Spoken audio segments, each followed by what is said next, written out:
Physiotherapy common बहुत ज़्यादा इसलिए हो गया बिकॉज ऑफ हमारा लाइफस्टाइल। हमारा जो आज का सीडेंट्री लाइफस्टाइल है, लोग लेज़ी बहुत ज़्यादा हो गए हैं। लाइक पेशेंट्स बहुत जगह पे ना, पेशेंट ना क्या होता है जब हमारे पास आता है ना, डिससेटिस्फाइड होता है बहुत ज़्यादा। और कभी भी आप देखना पेशेंट आएगा एक जगह से करवा के वो खुश नहीं होता। पेशेंट इसलिए होते हैं क्योंकि उनका यार देखो पेन बहुत सीवियर लेवल पे होता है, ठीक है। अब उनको ये दवाई नहीं खानी है लेकिन ठीक भी होना है।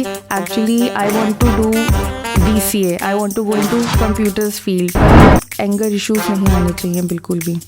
Counselling is very important. And second, positive feedback patient को हमेशा देना चाहिए। टाइम्स मेरे पास पता है कुछ फंसे पेशेंट्स आते हैं, पता है वो ऐसा होता है कि उनको लगता है मुझे सब मालूम है, वो पहले गूगल सर्च करके आते हैं मेरे पास में। इन क्लिनिकल्स मोस्टली जैसे हाउसवाइज आएंगी या कोई मेल पेशेंट आता है तो डीजेनरेटिव चेंजेस, जैसे मेरे पास 40+ पेशेंट्स आते हैं तो डीजेनरेटिव चेंजेस मोस्टली पेशेंट में आफ्टर 40+ देखा जाता है। Just take a nap for 1 or 2 seconds।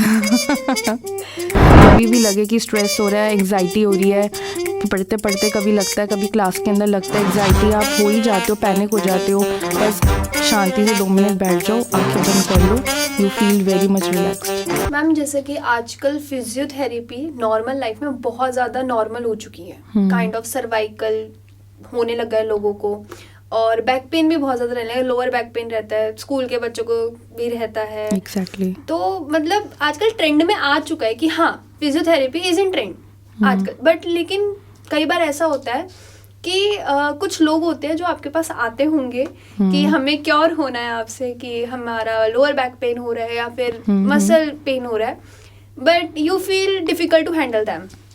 तो आपके पास ऐसी कुछ स्टोरी हो? एग्जैक्टली। अब फिजियोथेरेपी कॉमन बहुत ज़्यादा इसलिए हो गया बिकॉज ऑफ हमारा लाइफस्टाइल। हमारा जो आज का सीडेंट्री लाइफस्टाइल है, लोग लेज़ी बहुत ज़्यादा हो गए हैं, प्लस वर्क प्रेशर लोगों के पास इतना ज़्यादा है, चाहे स्टूडेंट हो, चाहे कोई ऑफिस गोइंग हो या हाउसवाइफ हो या कोई भी ऑफिस आने वाला पर्सन हो, सबका लाइफस्टाइल ऐसा है कि ड्यू टू पोस्टर और उनका इतना टीडियस वर्क है जिनकी वजह से उनको ये सारी प्रॉब्लम्स आ रही हैं। ठीक है, अब किसी के पास में काम की वजह से टाइम नहीं है फिजियोथेरेपी करवाने के लिए, राइट। तो जब वो मेरे पास आता है ना, वो इतना इम्पेशेंट होकर आता है कि उनको लगता है कि भी अब भी मैं ठीक हो जाऊँ, कुछ ऐसा हो जाए। पेशेंस नहीं होता है, पेशेंस नहीं होता है। एंड फिजियोथेरेपी में पेशेंस रखना पड़ता है। लोगों में अवेयरनेस है लेकिन वो मेरे पास तब आते हैं जब उनको डॉक्टर बोल देगा कि आप 10-15 डेज के लिए फिजियोथेरेपी करवा लो जाके। उनका पीक टाइम होता है कि हाँ एग्जैक्टली, अब क्योर नहीं हो सकता, अभी अब मुझे मेडिसिन नहीं खानी है, अभी अब आप कुछ कर दो, बट उसको क्योर होने में टाइम लगता है। एवरीथिंग टेक्स टाइम ना, तो पेशेंस रखना पड़ता है। तो दिस इज़ अ थिंग कि अभी भी कई बार पेशेंट्स में ये थोड़ी सी अवेयरनेस नहीं है कि स्टार्टिंग में आ जाओ रादर देन कि कोई सी चीज़ को 100% करके मेरे पास आओ। बिल्कुल, आपने बात बिल्कुल सही बोली कि पहले उनको जैसे जैसे वो चीज़ बढ़ती जाती है वैसे वैसे उन्हें स्टेप्स लेने चाहिए उसके लिए। पर कई बार ऐसा होता है कि लोग है ना खुद का घरेलू नुस्खे करने चाहते हैं, वो लोग उस चीज़ से क्योर करना चाहते हैं। फिजियोथेरेपी ट्रेंड में है पर लोग उसके बारे में अभी इतना अवेयर नहीं है कि हाँ हमें जाना चाहिए। कहीं ना कहीं कह सकते हैं ट्रस्ट इश्यूज भी हो जाते हैं। तो आपके पास ऐसा कोई इंसिडेंट हो कि लेके आए हो पेशेंट्स कि हाँ हमने पहले ऐसे फिजियोथेरेपी करवाई थी बट हमें वहाँ पे क्योरनेस नहीं मिल पाई, या हमें लाइक पेशेंट्स बहुत जगह पे ना, पेशेंट ना क्या होता है जब हमारे पास आता है ना, डिससेटिस्फाइड होता है बहुत ज़्यादा। और कभी भी आप देखना पेशेंट आएगा एक जगह से करवा के वो खुश नहीं होता, वो 2-3 जगह पे करवा कर आएगा, और लेकिन वो बोलता नहीं है कि मैंने कहीं से करवाई हुई है। वो ये देखते हैं कि कहाँ पे मुझे फ़ायदा हो रहा है। ठीक है, मेरे एरिया में जहाँ पे मेरा क्लिनिक है वहाँ पे 3-4 क्लिनिक और हैं, ठीक है, बट वो हर जगह पे जाके देखते हैं। कहीं पे वो उनको जहाँ पे लगता है कि मनी वाइज ये ज़्यादा बेटर है, और कहीं पे उनको लगता है कि यार यहाँ पे ट्रीटमेंट ज़्यादा अच्छा हो रहा है, यहाँ पे मेरी बात सुनी जा रही है। Because most of the cases में ऐसा होता है क्लिनिक में कई बार पेशेंट सुनते नहीं हैं, ठीक है, और डॉक्टर भी उनकी बात नहीं सुनते। तो हमें भी पेशेंस रखना पड़ता है पेशेंट की बात सुनने के लिए कि आंटी आप ठीक हो जाओगे, या जो भी आ रहा है कि इट विल टेक टाइम, धीरे धीरे टेंस हो जाते होंगे। यस, वो इम्पेशेंट इसलिए होते हैं क्योंकि उनका यार देखो पेन बहुत सीवियर लेवल पे होता है, ठीक है। अब उनको ये दवाई नहीं खानी है लेकिन ठीक भी होना है, तो धीरे धीरे टाइम लगता है ना हर चीज़ को ठीक होने के अंदर में। और मेन है precautions, management is very important. Patient घर पे नहीं ध्यान देते हैं, मैं बोलूँगी आप ऐसे उठो वैसे बैठो, बट वो भूल जाते हैं, अपनी डेली रूटीन में हर कोई भूल जाता है। और मोर ओवर जब पेन एक बार ठीक हो जाएगा तो कोई याद भी नहीं रखता कि मुझे कैसे उठना है, कैसे बैठना है। पॉइंट।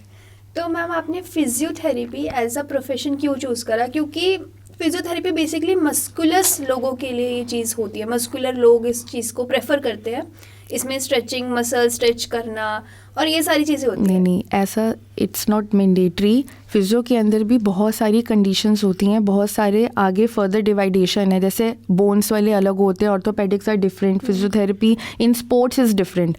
जो प्रॉपर स्पोर्ट्स वाली फील्ड होती है उनको सिर्फ स्पोर्ट्स वाला ही पेशेंट्स देखा जाता है, जो ऑर्थोपेडिक होते हैं वो ऑर्थो केसेस देखते हैं, इसमें कार्डियो भी होती है, इसमें पीड्स भी होती है। तो फिजियोथेरेपी में आगे फर्दर कैटेगरीज है, इट्स योर चॉइस कि भी आपको कौन सा वाला चूज़ करना है। अब फीमेल्स होती हैं मोस्टली स्पोर्ट्स भी लेती हैं, बट दे मोस्टली प्रेफर कि हम ऑर्थो वाला ले लें। It depends upon the personal choice कि आपको किस वाले में जाना है, आपको मस्कुलर वाले में जाना है या आपको इजी वाला है कि जिसमें आपको नॉर्मल हाउसवाइफ्स वाले और ऐसे वाली कंडीशंस आपके पास में आती हैं। तो it's up to you, it's your choice. Okay, तो आपने मतलब ये प्रोफेशन चूज क्यों करा? मतलब इसके पीछे की हिस्ट्री तो कुछ रही होगी। हाँ, exactly. Actually I want to do BCA. I want to go into computers field, but my mom wants, yeah, totally. But my mother wants कि भी मेरा एक बच्चा कोई डॉक्टर बने. So to make her happy, I choose this path, and now I am happy because it's a very blessed field. Okay, तो आपने पहला एक्सपेरिमेंट अपना किस पे करा था? फर्स्ट टाइम तो अपनी मदर पे ही करा था, because my mother is a cervical patient, तो सबसे पहले उनको करा। और पता ही है हाउस वाइफ्स घर में काम करते करते तो cervical pain is very common, knee pain is very common. Then second my husband. तो बेसिकली आपके मदर और हस्बैंड आपका एक्सपेरिमेंटल बोल लो या they are my first patients बोल लो, like that, in you can say that. तो मैम आपका ऐसा कौन सी चीज़ है जो आप अवॉइड करते हो किसी भी पेशेंट को हैंडल करने में, या आपके पास पर्सनली कोई चीज़ जब होती है कि मुझे ये चीज़ अपने केसेस में नहीं करनी? जैसे इम्पेशेंट एक चीज़ हो गई, इम्पेशेंट एंड एंगर इश्यूज नहीं आने चाहिए बिल्कुल भी। Counselling is very important. And second, positive feedback patient को हमेशा देना चाहिए। पेशेंट को कभी ये नहीं बताना चाहिए कि आप ठीक नहीं हो सकते हो। मेरे पास ऐसे केसेस आते हैं जिनमें होप नहीं होती है, कोई डिफॉर्मिटी बनी हुई है, पहले से ख़राब है, अगर कोई केस है वो मेरे पास आ रहा है, मैं उसको नहीं ठीक कर सकती हूँ, बट मैं वो पेशेंट को नहीं बोलूँगी, वो डीमोटिवेट पहले ही हो जाएगा, राइट। तो मुझे उसको बहुत तसल्ली से बोलना पड़ता है कि जितना मेरे से ठीक होगा, I will do my best, you do your best. तो धीरे धीरे स्लोली एंड स्टेडली पेशेंट को मुझे पॉजिटिव अप्रोच के साथ ही डील करना पड़ता है, बिकॉज अगर मैं पहली नेगेटिविटी क्रिएट कर दूंगी तो वो डीमोटिवेटेड मन से आएगा, क्या ही वो ट्रीटमेंट करवाएगा, ना उसका दिल करेगा ना मेरा करेगा। तो पॉजिटिविटी इज़ वेरी इंपॉर्टेंट कि पेशेंट को थ्रू आउट ये लगे कि मैं ठीक हो सकता हूँ। तो मैम आपका कोई ऐसा फनीएस्ट इंसिडेंट अपने पेशेंट के साथ जो आप शेयर करना चाहते हो? यार डेली रूटीन में तो बहुत सारे होते हैं। अब कोई आंटीज़ आती हैं, अंकल्स आते हैं, वो सोचते हैं कि जल्दी जल्दी मुझे ठीक कर दो, मेरे पास अब पेशेंस नहीं है, मुझे किसी की शादी में जाना है, मुझे हील्स पहनने हैं, मुझे 2 दिन में ठीक करो, मुझे 3 दिन में। मैंने कहा आंटी शादी में तो चले जाओगे बट हील्स नहीं पहनना। पॉइंट।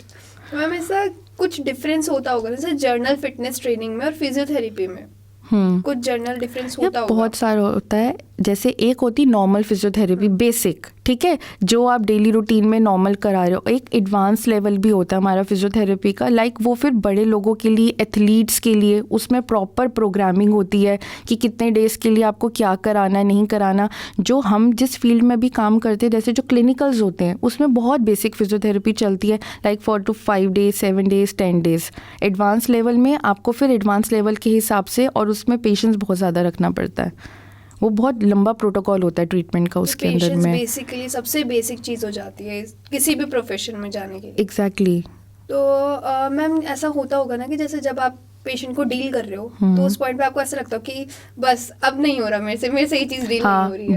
बहुत सारे टाइम्स मेरे पास पता है कुछ फंसी पेशेंट्स आते हैं, पता है वो ऐसा होता है कि उनको लगता है मुझे सब मालूम है, वो पहले गूगल सर्च करके आते हैं मेरे पास में, मैंने ये कर लिया था, मैंने वो कर लिया था, मैंने ऐसे कर लिया था, बट इन दैट केस वो मेरी बात नहीं सुनते हैं। तो जो मुझे उनको अप्रोच करना बहुत डिफिकल्ट होता है, बट फिर मैं क्या करती हूँ, टू बी वेरी ऑनेस्ट, मैं उनको मुंह पे तो नहीं बोल सकती हूँ कि नहीं यू आर रॉन्ग, आप ऐसे मत करो, आप खुद ही डॉक्टर हो तो मेरे पास क्यों आए हो, राइट? ये चीज़ बोल देते हैं, बट नहीं, मतलब शुरू से मेरा यह असूल रहा है, मैंने कभी पेशेंट को ऐसे नहीं बोला है, क्योंकि वो पेशेंट फिर पता है क्या होता है, कुछ कुछ ऐसे होते हैं, they used to fight and they used to make a scene, and I don't want that कि मैं ऐसे देखूंगी तो कल को कोई और जाके पेशेंट बोलेगा यार ये तो बहुत बदतमीज है, इसको बात करने के मैनर्स नहीं है, तो इट्स इफेक्ट डालती है वो चीज़, एथिकली भी सही नहीं है और बहुत अनप्रोफेशनलिज्म है। मैंने अभी आपको पहले भी बोला कि कोई चीज़ अगर मना करनी है ना, तो I used to take another approach कि अब आपका ट्रीटमेंट इतना कंप्लीट हो गया, if you are not feeling well, अगर आपको लग रहा है कि आफ्टर 5 to 7 days आपको नहीं कुछ इम्प्रूवमेंट लग रहा है, then you can change the doctor.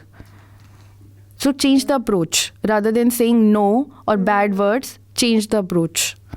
Ma'am आपकी फील्ड में अभी कुछ ट्रेंडिंग में चल रहा होगा, like in what was trending, like in जैसे जब आप किसी भी पेशेंट को डील करते हो तो कोई एक ऐसी चीज़ जो बहुत कॉमन रहती है, मतलब हर दूसरा पेशेंट उसी चीज़ को लेके आता है।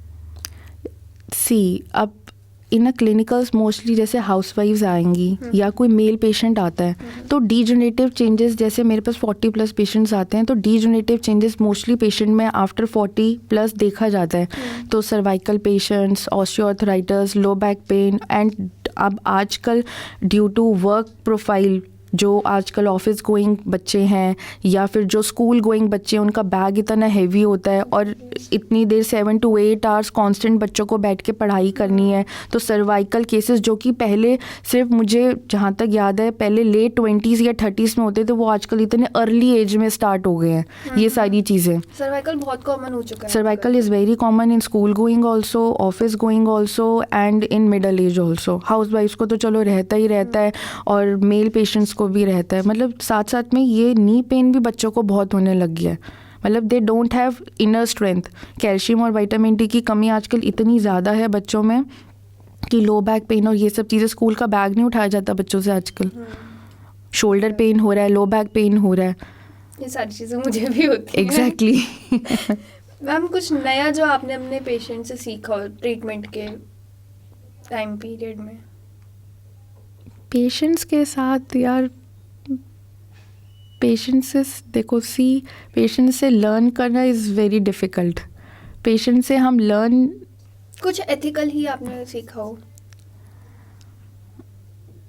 एज सच तो कुछ नहीं। ओके तो मैम अब हम कुछ रैपिड फायर राउंड करते हैं। ओके ये रैंडम क्वेश्चंस होंगे, बहुत जनरल क्वेश्चंस हैं और आपको इनको मिनिमम 2 वर्ड्स में या एक लाइन में आपको इनको बताना है। I try. तो योगा या gym? Yoga. Favourite exercise? Standing walking. ज़्यादा मुश्किल क्या होता है हैंडल करना, एथलीट या फिर ऑफिस गोइंग वर्कर्स? एथलीट। एक क्वेश्चन जो आपसे हमेशा पूछा जाता है, मैं कब ठीक होऊंगा? कोई भी ऐसी सुपर पावर जो आप चाहते हो कि आपके पास आ जाए, जो आपके प्रोफेशन में बहुत हेल्प करे? मैजिक, कि ताकि पेशेंट एक दिन में ठीक हो जाए, वो फिर मेरे पास बोले ही ना, उसको कंप्लेन ही ना रहे मैम कब आना है। फिजियोथेरेपिस्ट या फिर as a mother? First physiotherapist and mother both, but first is my profession. Okay छोटी सी कोई हेल्थ टिप जो आप देना चाहते हो?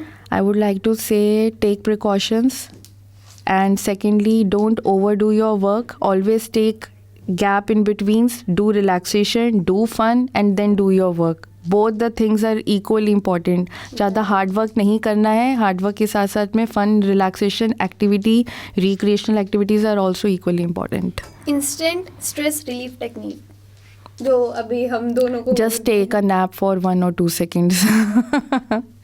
नहीं सीरियसली, जब भी कभी स्ट्रेस लगे ना, थोड़ी देर के लिए just close your eyes, just meditate for 1-2 minutes, not much, सिर्फ 1 or 2 minutes के लिए भी इफ़ यू डू ना, you will feel very much relaxed. कभी भी लगे कि स्ट्रेस हो रहा है, एंग्जाइटी हो रही है, पढ़ते पढ़ते कभी लगता है, कभी क्लास के अंदर लगता है एंग्जाइटी, आप हो ही जाते हो, पैनिक हो जाते हो, बस शांति से 2 मिनट बैठ जाओ, आंखें बंद कर लो, you feel very much relaxed. Okay ma'am, तो हमारे यहाँ पे रैपिड फायर राउंड खत्म होता है। Thank you. एंड आपसे बात करके जेन्युइनली बहुत अच्छा लगा। सेम यार, लाइकवाइज। सीखने को भी मिली है। Thank you. Mainly posture, vitamins वगैरह को ठीक रखना है। एग्जैक्टली। तो मेरी भी चीज़ें होपफुली ठीक हो जाएंगी आगे जाके। आई प्रे दैट जल्दी से ठीक हो। नहीं होते तो फिर मैं आपसे कांटेक्ट करती हूँ। Sure, most welcome, any time. Thank you.